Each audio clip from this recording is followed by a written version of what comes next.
अभी अनंत जन्मों से माया में आसक्त चित्त होकर के नाना प्रकार के शुभ अशुभ कर्म करने वाले जब भगवत कृपा से पुनः सत्संग प्राप्त करते हैं और साधन मार्ग में लगते हैं तो माया अपना प्रबल रूप धारण करती है। या तो ऐसी अनुकूलता प्रदान करती है कि वो भूल जाए, या ऐसी प्रतिकूलता झोंक देती है कि उसको लगता है कुछ नाम जपने से नहीं, कुछ साधन करने से नहीं, दुख तो वैसे ही घेरे हुए है। धैर्य छूट जाता है और भगवत मार्ग से विमुख आचरण करने लगता है। इसलिए उपासक को बहुत सरल ढंग से समझना चाहिए कि पुरानी फसल यदि बाजरा बोई है और बाजरा की रोटी मिल रही तो अगली फसल गेहूं बो दिया तो कल ही नहीं रोटी बना लोगे। 5-6 महीने लगेंगे किसान मेहनत करके, खेती तैयार करके, दाना बो करके, सींच करके, संभाल करके, फिर भी वो अतिवृष्टि, अनावृष्टि, ओले वृष्टि आदि से बच जाए, सुरक्षित हो जाए, तो सुरक्षित अनाज घर आ जाए, फिर वो पीस कर रोटी बना सकता है। तुम अनंत जन्मों से मनमानी आचरण करते रहे, आज नाम शुरू किया है तो वो तूफान नहीं उठेगा, नष्ट करने के लिए वो अपना स्वरूप धारण करेगा। उसकी गुलामी सहते रहे अभी, काम क्रोध लोभ मोह मद मत्सर। अब तुमको धैर्य पूर्वक नाम को पकड़े रहना। जैसे आंधी चले तो हम पहाड़ का आश्रय ले लें, हटे ना इधर उधर, तो आंधी तूफान पहाड़ को नहीं उड़ा सकती। ऐसे ही श्री भगवान कह रहे मामेव ए प्रपद्यन्ते माया में ताम तरन्ति। माया का तूफान आएगा पर तुम मेरे चरणों को पकड़े रहना, छोड़ना नहीं। पर ये जिनका मलिन हृदय है ना, वो सोचते हैं 4 दिन नाम जप करेंगे सारे दुख मिट जाएंगे। हाँ, पक्का मिट जाएंगे, जड़ से मिट जाएंगे, पर धैर्य पूर्वक जीवन को आगे बढ़ाओ। भगवत विमुख होने से तुम्हारा मंगल ही अमंगल है, भगवत सन्मुख होने पर मंगल ही मंगल है। थोड़ा धैर्य धारण करो, तुम्हारी ये फसल तैयार हो जाए, फिर देखना आनंदित हो जाओगे। पर ये कुसंग मन का और तन का, ये दोनों परमार्थ में टिकने नहीं देते। जहां ऐसे मित्र जन मिले जो गलत आचरण करने वाले होते हैं, वो पूछते हैं तुमने शराब छोड़ दिया, मांस छोड़ दिया, तुम नाम जप करने लगे, कुछ लाभ हुआ? अरे कुछ नहीं होने वाला, तुम देख लो करके। उसके दिमाग में माया तो आक्रमण किए ही है, तत्काल नकारात्मक भाव आ जाता है कि नहीं नहीं, भगवत मार्ग में कुछ नहीं मिला, ठीक कह रहे हो, तो आओ हमारे संग फिर हो जाओ। फिर वो माया के मलिन आचरणों में उतर जाता है। वो संत द्रोह, भगवत द्रोह उसके हृदय में अपना स्थान बना लेता है। फिर जन्म जन्मांतर, युग युगांतर कब अवसर आएगा भगवत मार्ग में चलने का। इसलिए जिनको सत्संग मिला है, जिनको नाम जपने का सौभाग्य मिला है, उनको बहुत धैर्यवान होना पड़ेगा। इसको ऐसे पकड़ना होगा कि जैसे हम बहुत बीमार हैं और इस औषधि के सिवा हमारा कोई रास्ता नहीं बचने का, अब हमको ये औषधि खानी ही है। जहां सुनाम भव भेषज हरनि घोर त्रिशूल, तीनों तापों का नाश करने की सामर्थ्य और संसार समुद्र से पार करने की सुदृढ़ नौका, भवरोग की अचूक औषधि नाम है। हमारा भाव बने न बने, भाव बिगड़ जाए, कोई बात नहीं, तुम नाम मत छोड़ना, हमारी प्रार्थना मानना, नहीं तो ये तूफान माया का आपको उड़ा ले जाएगा, परमार्थ में नहीं खड़ा होने देगा। बहुत धैर्य पूर्वक दीर्घ काल तक चला जाता है। धैर्य कहते हैं लाभ मिले ना मिले, हानि मिले, अपमान मिले, सम्मान मिले, हम किसी भी स्थिति में अब नाम नहीं छोड़ सकते। वो जीत जाएगा माया से। विपक्ष बहुत जोरदार है, आप क्या समझते हो? आप भगवान के अंश हो, ये भूल चुके हो, लेकिन वो नहीं भूली, वो भगवान की शक्ति है। भगवान कह रहे हैं मम माया दुरत्य, मम माया, मम मेरी है। जैसे ममैवांशो आपको बोला तो विपक्ष को भी बोला मम माया। अब आपको सावधान करने के लिए भगवान ही संत, गुरुदेव, शास्त्र इस रूप में संबोधन करते हैं। तो अगर आप इनकी बात मान जाओगे तो माया भगवती कृपा करेंगे और अपना प्रभाव समेट लेंगी। और यदि आप इनकी अवहेलना, उल्लंघन करोगे तो फिर उनके प्रभाव से बड़े बड़े ज्ञानी परास्त हो गए हैं। जो माया बहुबार नचावा, जास चरित को लख नहीं पावा, ऐसी विचित्र है, बहुत बहुत विचित्र। जो ज्ञान इनकर चिता परई, बरी आई विमोह बस करई, ऐसी प्रचंड माया है। इसलिए जिनके कानों में आवाज पहुंच रही हो, हमारी प्रार्थना है, बहुत जन्मों से भटक रहे हैं, ये दुख सुख के प्रलोभन और भय में आकर के नाम न छोड़ दीजिए। ऐसा भी हो सकता है कि नाम जपना शुरू करें, आपकी नौकरी लग जाए, आपका काम बन जाए, आपकी अनुकूलता बढ़ जाए। ये नाम का फल नहीं है, ध्यान रखना, ये नाम का फल नहीं है। हम स्पष्ट आपको कह रहे हैं, कि जब से आपने नाम जपना शुरू किया आपका सब मंगल होने लगा। ये नहीं है, ये आपके पुण्यों का है, पूर्व पुण्यों का है। ये नाम आपको सामर्थ्य देखा, दुख और सुख दोनों सहकर परमानंद की प्राप्ति। ये विषयानंद नाम के फल से नहीं। आप नाम जपना शुरू किए, सब कुछ बिगड़ना शुरू हो गया। ये नाम का फल नहीं है, ये आपके पाप नष्ट हो रहे हैं। विवेक पूर्वक चलिए। अगर विवेक नहीं धारण करेंगे तो फिर सब मार्ग छूट जाएगा। विवेक इसी से उत्पन्न होता है, सत्संग से। जहां विवेक जागृत हुआ वो आपको टिका देगा परमार्थ में, नहीं तो बहुत बलवती भगवान की माया है। जब लोगों के विचार सुने तो लगता है कैसे निकल पाएंगे इस माया से। आप निकलना ना चाहे तो किसी की सामर्थ्य नहीं कि आपको निकाल सके। स्वयं श्री भगवान आपके हृदय में बैठे हैं। क्या हो रहा है? दुर्गति हो रही। क्यों? क्योंकि आप नहीं निकलना चाहते, इसलिए। भगवान हृदय में बैठे हैं, नहीं निकल पा रहे हो, बात मान लो। आप निकलना चाहो तो निकल सकते हो, आप ना निकलना चाहो तो किसी की ताकत नहीं कि आपको इस माया प्रपंच से निकाल सके। इसलिए आपसे प्रार्थना है कि आप निकलने की कोशिश कीजिए। इसका बड़ा ही प्रलोभन और भुलावा प्रभाव है। प्रलोभन और भुलावा एक क्षण में भुला दे सारे ज्ञान विज्ञान को और अपने में आकर्षित कर दे, उसका नाम माया। ऐसे प्रलोभन फेंक दे कि जानबूझकर तुम भगवान को भूल जाओ और उन प्रलोभनों में लग जाओ, उसका नाम माया। सावधान हो जाइए। इसके प्रलोभनों में, इसके भोगों में आज तक कभी कोई सुखी और तृप्त नहीं हुआ। तुम्हें अब जो मार्ग मिला है ये तृप्ति का मार्ग है।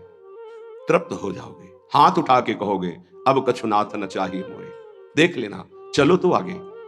वैभव, जब ब्रह्मा जी नमस्कार करते हैं तो इससे बड़ा वैभव क्या हो सकता है? भक्त को ब्रह्मा जी भी नमस्कार करते हैं। ब्रह्मा जी की बात जाने दो, जिनके नाभि कमल से ब्रह्मा प्रकट हुए, भगवान भी उनके पीछे पीछे डोलते हैं कि चरण रज पड़ जाए और मैं पावन हो जाऊं। ये केवल अलंकारिक शब्द नहीं है, ऐसा ही है। पग चापू और सेज बिछाऊं, नौकर बनूं हजाम, हाकू बैल बनो गडवारो, बिना तनख्वाह रथवान, यही तो मेरे मन में ठनी, भगत मेरे मुकुटमणि। मैं भक्तन को दास, भगत मेरे मुकुटमणि। ये मार्ग आप चयन किए हैं भगवत कृपा से, तो इसमें आपको टिकना होगा, इसमें आपको परीक्षा देनी होगी। जितना पढ़ाया जाता है उतनी ही परीक्षा होती है, उसके आगे नहीं होती, ध्यान रखना।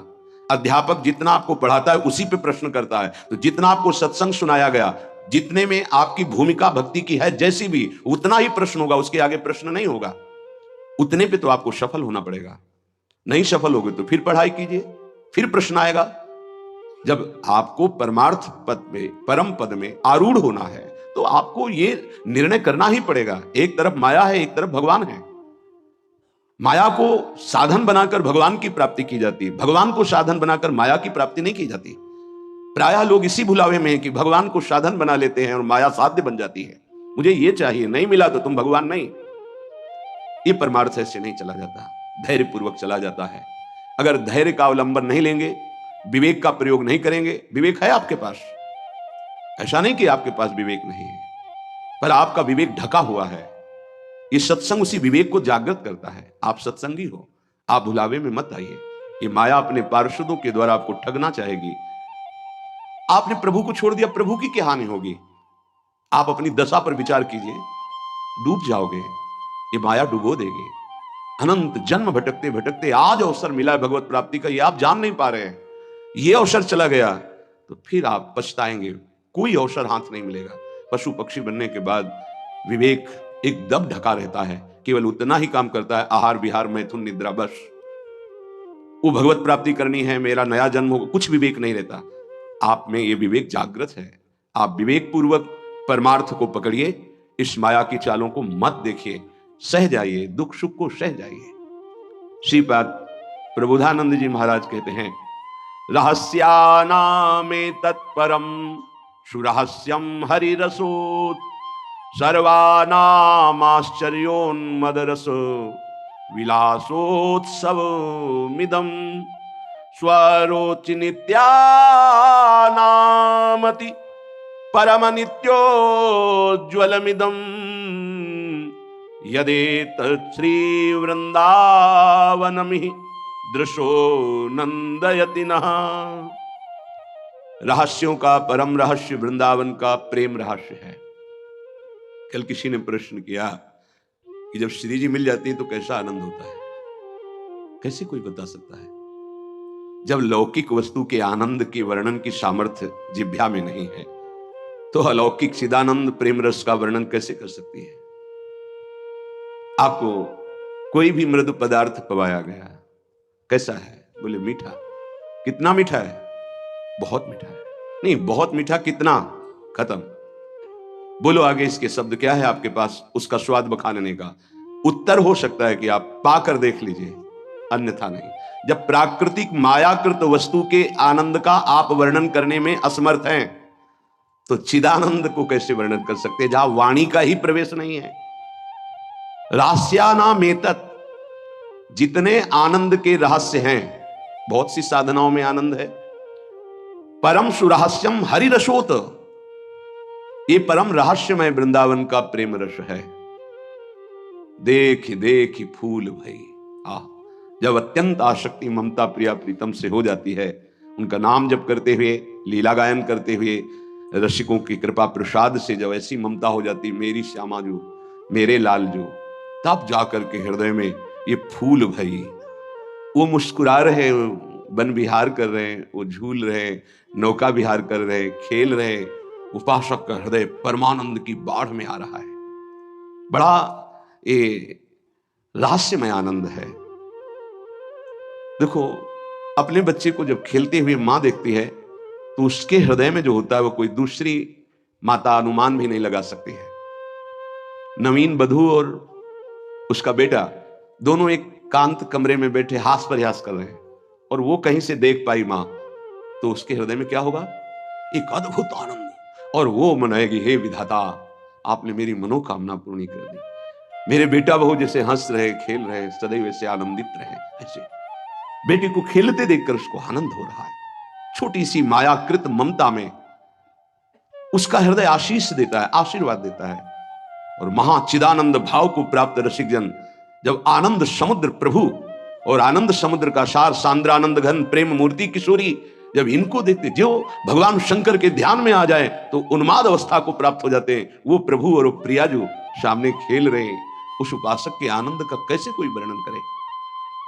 उसके हृदय में असीम रहस्यमय प्रेम प्रकाशित होता है।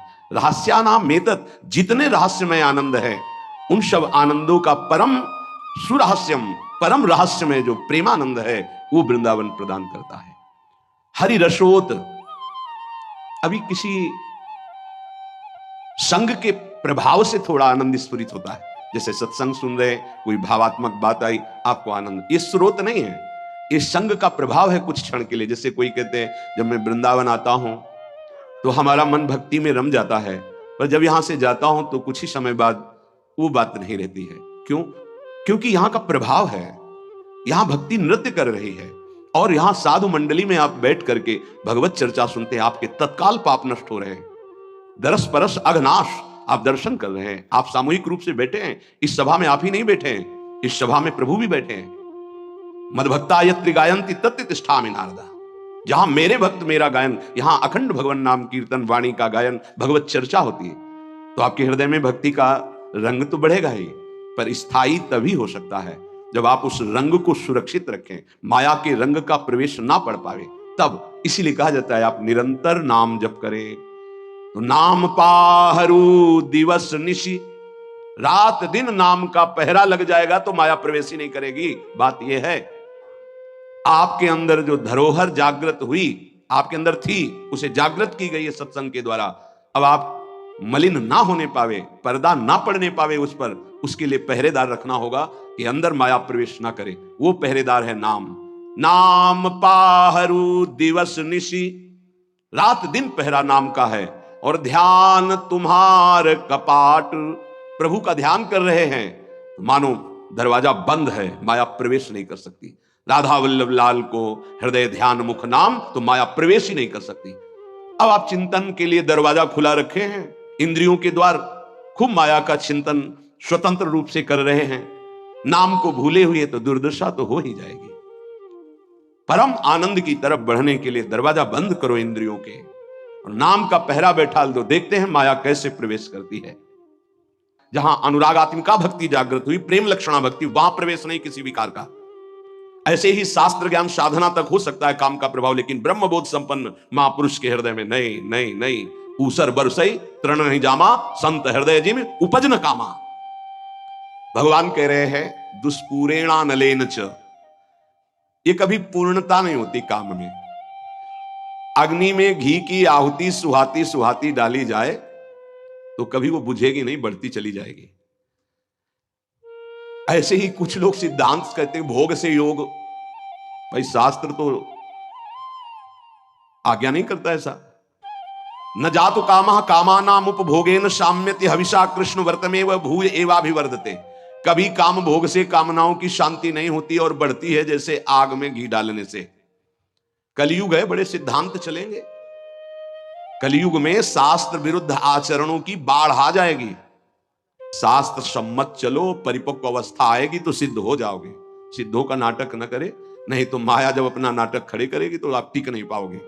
और जो सिद्ध हैं उनके आगे से लजाकर भाग जाती है माया, अपना कोई प्रभाव नहीं दिखा पाती। नाटक मत करो, ईश्वर की माया बड़ी प्रबल है, डरते रहो। जब परिपक्व अवस्था आ जाएगी तो भ्रम ही खत्म हो जाएगा। आजकल नए नए सिद्धांत बनाए जाते, नई नई बातें प्रकट की जाती हैं। ये समझ में नहीं आता कि शास्त्र सम्मत आचरण करने वाला महापुरुष ही सिद्ध होता है, शास्त्र विरुद्ध आचरण करने वाला नहीं। जिस समय माया ये देखेगी कि तुम मायापति के भी ऊपर सिद्ध हो गए हो, फिर वो जब प्रश्नवाचक चिन्ह खड़ा करेगी तो फिर नहीं निकल पाओगे। यहां बड़े बड़े झुक के निकले हैं, कोई भी हो। इसलिए हर उपासक से प्रार्थना है कि दंभ नाटक पाखंड न किया जाए। धैर्य पूर्वक चलोगे तो सिद्ध हो जाओगे। तुम्हारा जन्म ही हुआ है सिद्ध होने के लिए। कभी भोगों से योग की प्राप्ति नहीं होती। जगत गुरु भगवान श्री कृष्ण से बढ़कर कोई ज्ञानी नहीं है। त्यागात शांतिरनंतरम भगवान के शब्द हैं, और ये भी भगवान के शब्द हैं। और लोगों का मन यही चाहता है कि कोई ऐसा मार्ग मिले जिससे मनमानी भोग भोगने को मिले और योग भी हो जाए। फिर क्या है, फिर तो भीड़ वही लगेगी जहां भोग से योग है। भोग त्याग से योग, उसमें तो कोई बिरला। कोई एक पाव भगत जी में मोरी। आज शास्त्र की मर्यादा को ही नहीं समझा जाता है। जो जितना मन, फिर अंत में बड़ी दुर्गति होती है। मनमानी आचरण करने वाले की अंत में बड़ी दुर्गति होती है। इसलिए सावधान, तस्मात् शास्त्रम प्रमाण। आज तक ऐसा कोई सिद्ध महापुरुष नहीं हुआ जो शास्त्र मर्यादा के विपरीत आचरण सिद्ध होके करता हो। साधन काल में शास्त्र मर्यादा से चलने वाला ही सिद्ध होता है, तो उसका स्वभाव शास्त्र मर्यादा बन जाता है। बड़े बड़े महापुरुषों के दर्शन हुए, कभी शास्त्र मर्यादा के विपरीत आचरण नहीं हुए। वृंदावन में भी, गंगा किनारे भी एक से एक महान सिद्ध पुरुष। शास्त्र मर्यादा के विपरीत आचरण कभी सिद्ध नहीं होता। शास्त्र आज्ञा कर रहा है, भगवान आज्ञा कर रहे हैं कि दुष्पूरेणा नलेन च, कभी भोगों से शांति नहीं प्राप्त हो सकती। कामना जितनी भोग भोगते जाओगे उतनी बढ़ती चली जाएगी, तृप्ति नहीं होगी। कामना अग्नि की तरह है, जितना भोग भोगते जाओगे उतने ऐसे घी डाल रहे हो, वो बढ़ती चली जा रही। भोग भोगोगे, भोगों के संग्रह करने की इच्छा बढ़ती चली जाएगी, भूख बढ़ती चली जाएगी। और इतना तुम समझ लो, तुम चैतन्य हो और भोग जड़ है, कभी तुम्हारी तृप्ति नहीं हो सकती। जड़ से कभी तृप्ति नहीं हो सकती। ये जड़ शरीर है और तुम चैतन्य हो। चैतन्य की जड़ से कभी तृप्ति नहीं हो सकती। इसलिए जैसे 100 रुपए की कामना हो, 100 मिल जाए तो 1000 की 1000 हो, तो लाख की लाख की, करोड़ करोड़ की, अरब की, और ऐसे अरबों खरबों बन जाए तो भारत का नंबर 1 धनी। फिर विश्व में कितना बोले, अभी तो 10वां नंबर है, नहीं 1 नंबर में। ऐसी वासना बढ़ती चली जाती, कभी तृप्ति नहीं होती। जब उपासक इस बात को समझ जाता है कि जितनी जिसकी बड़ी वासना उतना वो बड़ा गरीब है। देखो शास्त्र में गरीब किसे कहते हैं? जिसकी जितनी बड़ी मांग है।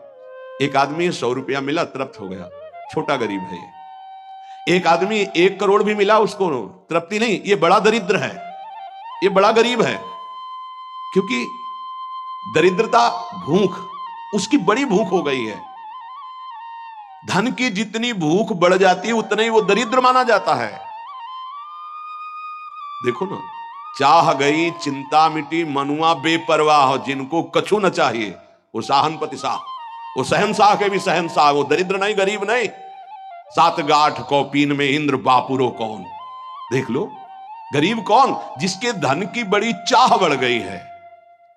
वास्तव में धन नहीं बाधक है, धन की चाह बाधक है। धन मिल जाए तो साधु सेवा, गौ सेवा, अस्पताल बनवा दे, गरीबों की औषधि के बहुत से बढ़िया मंगलमय कार्य। लेकिन धन की चाह बढ़ जाए तो निरपराध को दंड देना, असमर्थ असहाय को लूट लेना, हिंसा कर देना, न जाने कितने अपराध जागृत हो जाते हैं इस धन की चाह में। वो परमात्मा प्राप्ति की तो बात जाने दो, धर्म भी नहीं समझ पाता है। इसलिए दुष्पूरेणानलेन च, ये कभी पूर्ति नहीं होने वाली कामनाओं की आज तक किसी की नहीं हुई।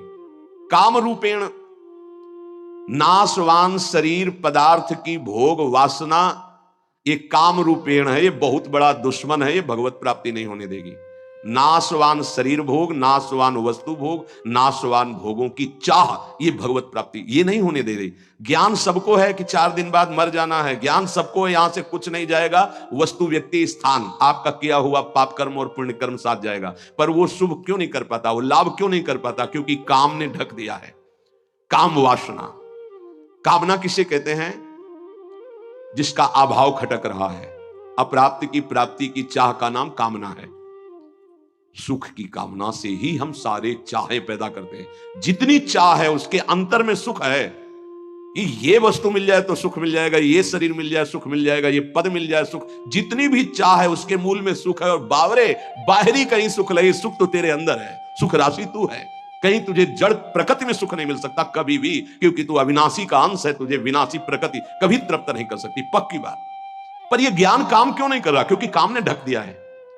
कैसे ढक दिया? जैसे बोले अग्नि को धुएं ने, दर्पण को मैल ने, जेर को ने गर्भ को, ऐसे तेरा ज्ञान ढक गया है सतोगुण रजोगुण तमोगुण वृत्ति होने के कारण। अप्राप्त की प्राप्ति करने का नाम, सुना हुआ देखा हुआ भोग, उसे भोगने की इच्छा का नाम, उस भोग को संग्रह करने की इच्छा का नाम कामना। और अंतःकरण में बहुत सूक्ष्म वृत्तियां भोगों की दबी हुई है, उनका नाम वासना। और ये वस्तु ये भोग तो चाहिए ही मुझे, इसके बिना मैं नहीं जी सकता, इसका नाम स्पृहा। और ये तो हमारी बहुत पसंद की वस्तु है, व्यक्ति है, स्थान है, आसक्ति।